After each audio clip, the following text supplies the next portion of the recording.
May nakita po tayo dito nakabike, walang helmet, mukhang electrician eh. Kasi merong mga screwdriver sa gilid sa ano niya. Tingnan natin. Magandang tanghali po. Meron tayong bisita dito. Si Kuya Mar, yung nakita natin kanina na nagbabike na walang helmet. Sige, dyan na lang po. Si Kuya Mar. Kuya Mar, tiga saan kayo kakahuli kayo? San Isidro. Taga San Isidro. Tapos lagi siyang bumabiyahe dito dahil araw-araw dahil siya ay electrician. Tapos bakit wala kayo helmet? Napag-usapan namin ni Kuya Mar kanina.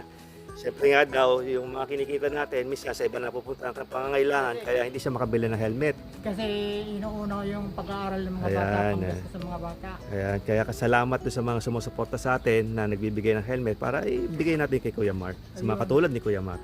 Sige, sige. Kuya Mar, sandali, pasok kayo. So, nandito po ulit tayo. Ito po nagustuhan ni Kuya Mar, yung kulay red. Yan. Kuya Mar, yan pong helmet na yan, galing niya kay Joseph Tocino. Pasalamatan nyo lang si Joseph Tocino. Siya po yung nasa Amerika. Ako'y nagpapasalamat kay Sir Joseph Contino. Tocino po. Tocino. Opo. Mr. Joseph Tocino, kung saan ka man naroroon, ako'y nagpapasalamat dahil nabigyan ako ng magandang helmet. Ayan.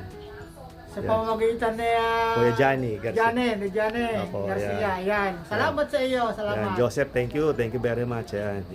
Sige, Kuya Mar, subukan nyo. Suot nyo.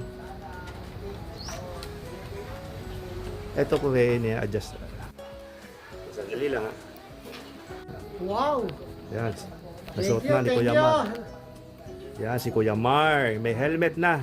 Sa magiging safe na siya sa araw-araw niya pagbibisikleta. Yan, yan.